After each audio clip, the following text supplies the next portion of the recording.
男嘉宾方先生47岁，来自河北，是一名电工；女嘉宾孙女士44岁，同样来自河北，是一名教师。来，有请两位，有请。欢迎两位。主持人好。结婚12年。是的。那一年他35，您32。对。恋爱谈了几年啊？我们谈的时间不长，大约有半年多吧。哦，那挺闪的。但是我感觉我们两个志同道合，所以就结婚了。您是老师。对。教什么呀？我是教语文的。那很有内心的浪漫情怀的。但是先生好像是一个电工，对吧？对。啊，但是即使是这样，其实你们还是有共同语言，按您的说法。是的。那这12年原来是。原来是。对。什么时候不再是了？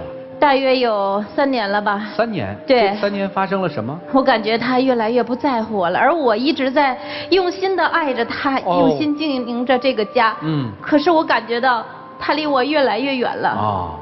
我们本来就是异地生活，1周才见1次。啊？为什么是异地生活？你们还是周末夫妻哈？就我们工作单位不在一块儿。那你这结婚12年一直是周末夫妻啊？对，一直是这样的生活，而且我跑家相当的辛苦，从单位要到家大约有100多里的路。每周末都是您跑？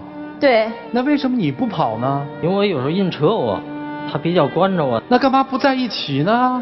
我们也想了很多的办法，但是没有办法能调过来，所以就是一直这样的生活。周末夫妻。是的。而且还是闪婚，你看他们这个婚姻里面有多少这个不确定的这个元素啊？那你们经济上面是怎么处理的呢？您不说经济我就不难过了，这么多年都是我自己来经营这个家。什么意思？他自己的工资都自己拿着，所以我感觉生活中很多地方我们就维持不下去了嘛。这12年挺难熬的，是吧？是的。那你指的这个家是个什么样的家呀？是说就是你的宿舍，还是说你们共同买了个房子，或者在？我们没有共同的房子，我们和他的父母生活在一起。那前9年其实也挺不错的，对吧？近3年到底发生了什么呢？我觉得现在我在他心里，连他养的一只鸽子都不如。为什么这么说呢？就是前些日子吧，我周末回到家其实挺辛苦的，开门看见我们卧室里床头上竟有2只鸽子在咕咕的叫着。我们的被窝上还有床单上都是鸽子屎。当时我气得就疯了，他没在家，我自己把门关上，好不容易把那鸽子逮起来了，放笼里了，然后就把那床单被罩什么都扒下来，一边自己掉眼泪，觉得自己太委屈了。我跑了这么远的路，这么辛苦，回家还给我一个这样的家，然后就收拾这些东西。没想到他回来不是问我，老婆你回来累不累呀？你回家这么远，你还要洗衣服。他说什么？他只是问我的鸽子呢。哟，我那鸽子不是那个中午他得有人照顾吗？那我也不能养到卧室里啊，什么家鸽子养卧室里啊？你大活人，你胳膊有腿的，我寻思你可以自己照顾自己一下。我自己可以照顾自己，我生病的时候你那么照顾我吗？我自己感冒的时候鼻子都流着血，洗衣做饭我什么落过呀？屋里不是每周回来收拾的都干干净净的吗？你怎么这样对我呀？你生病的时候我不是没注意吗？不是我是马路上走路的人吗？你可以不注意我？不是你，这个婚姻你还想要吗？想要。不是这个婚姻对你来说究竟意味着什么，方先生？你能给我们描述一下吗？这婚姻实际上我们俩也挺好，实际上。挺好，1周见那么1、2回面，是他跑，然后你还要养鸽子。我工作也比较忙啊。有多忙啊？反正事儿比较多，再给我调甘肃去。这个调甘肃有多久啊？有不到半年。调甘肃不就调了半年吗？调半年也挺辛苦哎。我们在这个西北待过很多年啊，哪有什么辛苦的呀？吃的都是辣的，水也是碱性的。你这还挺娇贵，不就半年吗？半年我都不想出去。他在甘肃的时候，我给他打电话，我看不到你，我打电话可以吧？打电话经常打不通，有的时候手机经常不拿着，就拿那天他生日的时候，是我们结婚以来第一次他在外地过生日，我从早晨打到晚上，一直打电话，刚开始是打通了没人接，最后就关机了。每次他在家过生日，都是我给他做一大桌子菜，可是我知道今天做再多的菜，老公也不会在家，所以我就想听到他说话的声音。可是手机关机了，然后我就把门关上，因为我跟我婆婆公公住在一起，怕他们听到，我就自己关在屋子里抹眼泪，然后一遍又一遍的唱着徐小凤的《明月千里寄相思》，唱得我泪流满面。这可不是嘛，你本来就那么寂寞，你还唱那歌啊？但是我实在没有办法。行，那我想问问，就是这个婚姻和这个丈夫对你来说到底意味着什么？其实他以前也挺好的啊，他知道就是我喜欢什么，去带着我去玩，但是现在他就一心放在他那鸽子上，他连我们结婚纪念日都给忘了。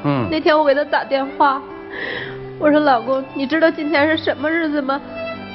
他说我不知道。我说今天是咱们结婚纪念日。他说我早都忘了。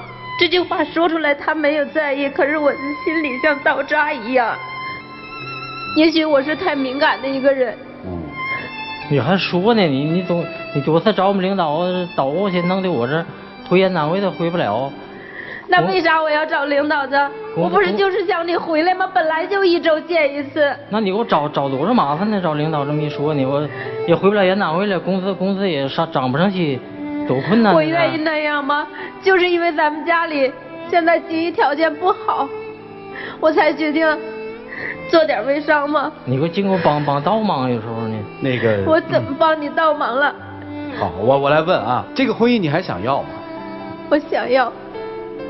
为什么想要？只要他还像原来一样，我还能回去。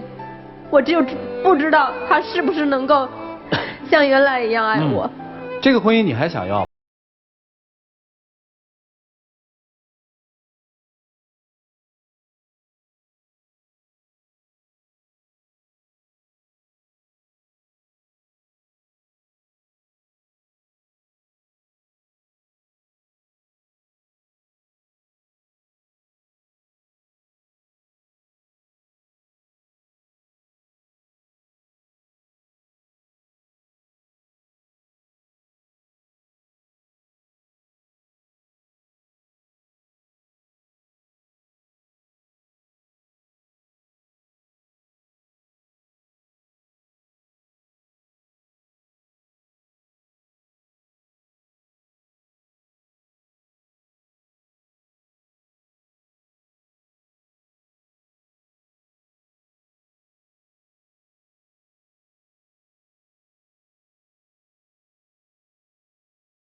觉着挺潇洒吧，实际上不潇洒。你还不潇洒？心里苦啊。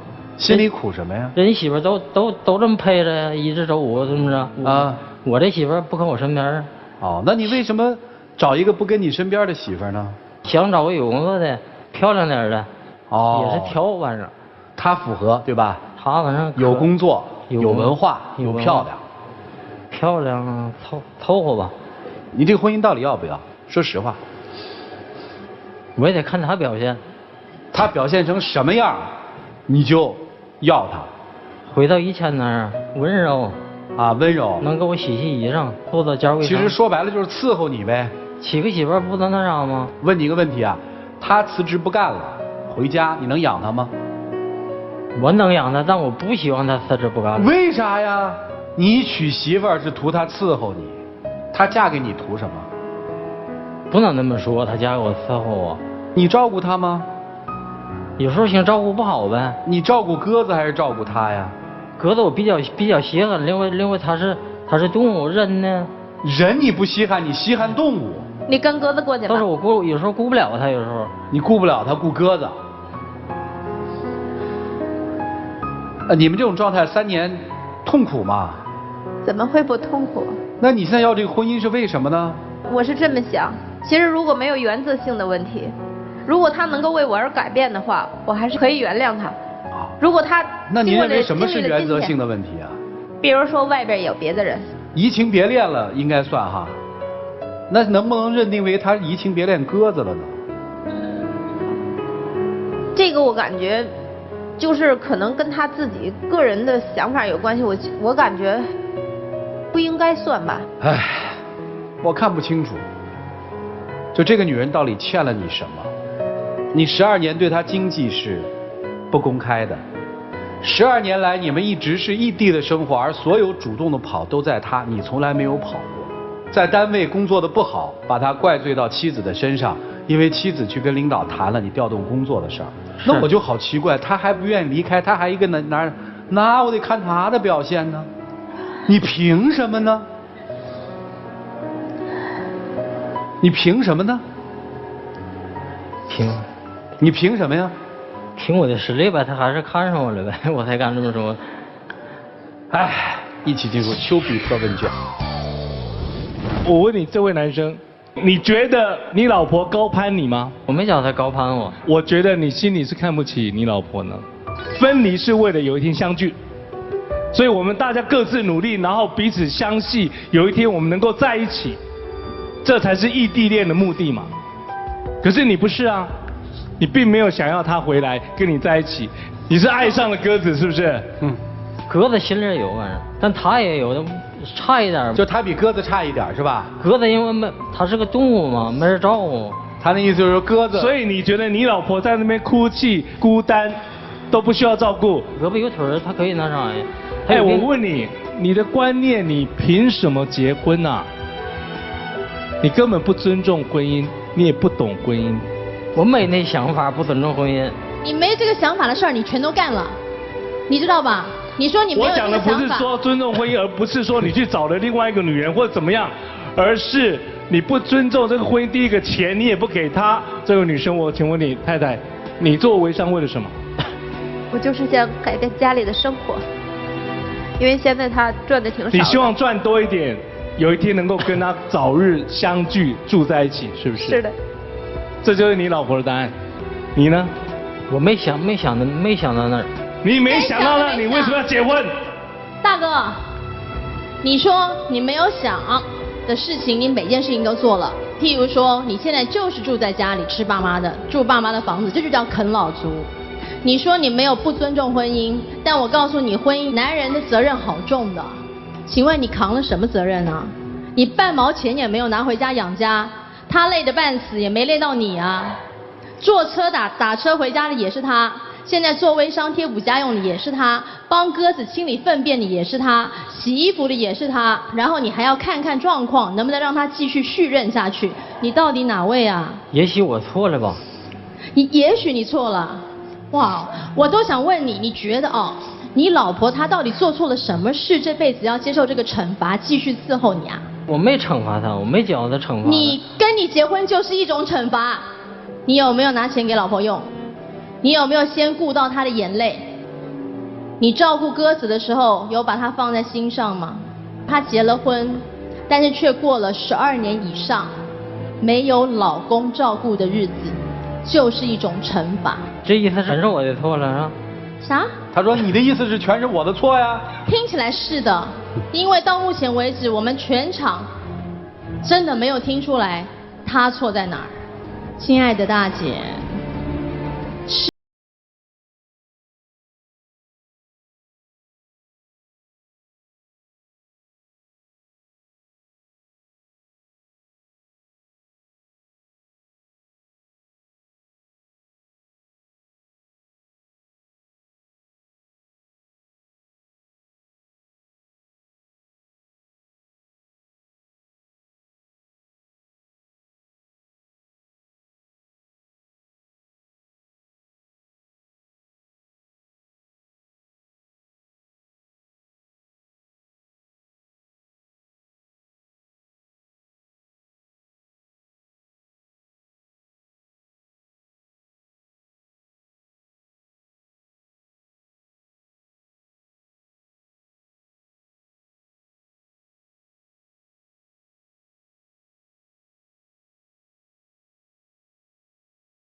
爱不上别人的。你点评的挺好。其实真正让人愤怒的不是他的没有担当，真正让人愤怒的是他没有担当的可以理所当然。一只鸽子养久了会飞不走，但一个人居然12年都不能了解对方的良苦用心。你就这12年生活的过往和本质看来，他几乎没有一件事情是几乎于人性的温暖、尊重和包容。但这还不是最可气的，最可气的是一个有着良好教养，也有着一定的文化素质的一个女性，竟然是因为只要没有原则性的问题，离婚就是件丑事儿。台本上有一句话说，她从甘肃回来的时候，你说你看见自己的丈夫又黑又瘦，你很心疼。是的。他心疼你吗？那次回来的时候，心疼。那他心疼你，你为什么不会心疼他呢？你这样说的，他跟鸽子比差点吧？主持人问你说12年你就没有想过要在一起吗？没想过这事儿。你跟你那些鸽子应该是有感情的吧？有感情。你每天伺候他们，喂他们吃，喂他们喝水，他们也就不会离开你，飞也飞不走。那是因为你对鸽子有付出。但是他跟你待了12年，你就不怕你不对他好一点他会走吗？你不怕，你一点也不怕。你哪怕是今天到这个台上来，不但不说对不起，你就脸上连一点羞涩的面容都没有。所以我大概认为他是不知道什么叫羞耻的。就这么多人这么说他，他没有一点支持。一个47岁的男人，怎么着在今天，如果不是事情严重到这种样子，我们不会用这样的语言来对待他。但很可见，在这12年当中，我们几乎没有看到任何对婚姻的尊重和人性的关怀。所以大姐，我跟你说，很多女人恰恰是被那句话所害死了，就是没有原则性的错。但其实我退一万步说，丑事儿也是当初有爱，后来有了恨。但你这儿既没有爱，也没有恨。我不知道这12年你跟谁在过。其实从某种角度上来说，我看得到你对生活的热情。44岁的年纪，你有着一份高尚的职业，你也有着良好的文化素质，你为什么就不可以重新开始？你还留恋什么呢？你没什么把柄被他抓住吧？我媳妇没把柄抓住，没有。没有吧？没有。我要说的是，即使有，你也没有资格这么对待他。更何况没有，太冷漠了。自己想清楚吧。44岁，有很多44岁的人开始了新的人生。我不好吗？你跟他结婚12年，你的收入他不了解，你的财务去向他不知道。你跟他结婚12年，你要被外调了，不想去，你找领导说呀，你不说让老婆去说。该他帮忙，他也得帮忙啊。凭什么他帮忙？因为他是我媳妇儿，应该跟我说了。你看看，完了吗？我就不说了嘛。你这一说，我这大姐啊，觉醒吧！我们一起进入到黄金60秒。这是最后的机会，你把握吧。媳妇儿，我还是爱你的。你愿意为我改变吗？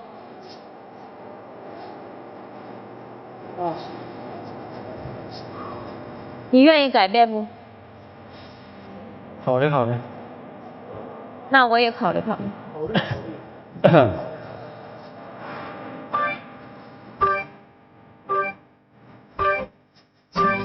请亮灯。1分钟的话都说不了。哎，回去吧。谢谢2位啊，辛苦您啊。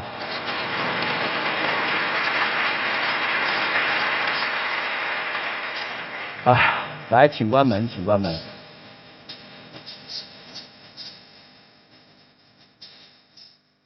哎呀，看看他们自己怎么选择吧。来，请。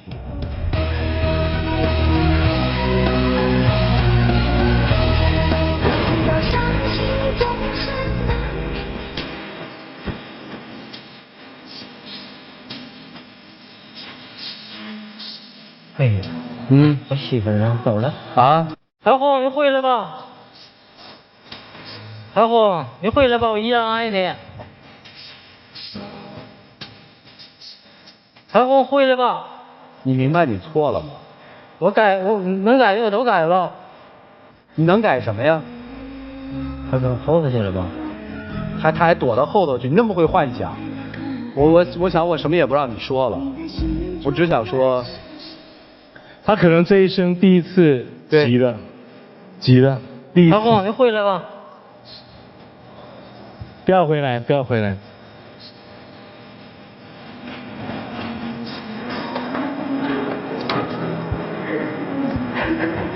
别哭，伤心。这有些你会吗？我错了。别哭。不是，哎，你好歹等到这节目录完你才回呀。这你怎么会现在就回来了呢？那我给他撑回来的吗？你的选择对吧？啊，那我们也随着你开心吧啊。去一下啊。看不下去。那个，来有请我们的小花童。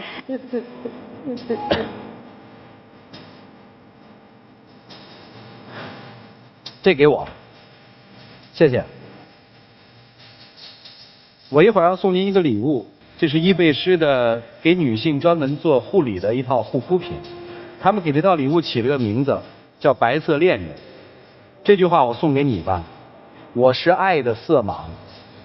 其实有的时候你要坚持一下，如果他真的领悟了，做一次色盲就做一次，因为你现在做的不就是色盲吗？对吗？这大概就是爱情啊。有很多婚姻不被别人看好，但是因为自己坚持和改变，也会变得幸福。我只能这么祝你们。谢谢你。接下来，你把你藏在内心的那些话，好好跟你妻子说一说吧。各位，我们来见证一下属于他们自己的浪漫的情怀，请见证。我一样好好爱你，一样爱你，保护你。你会那样吗？我会，一样会，我会。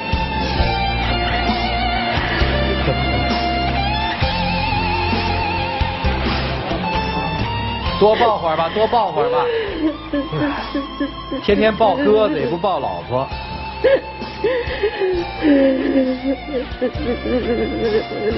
好，请亮灯。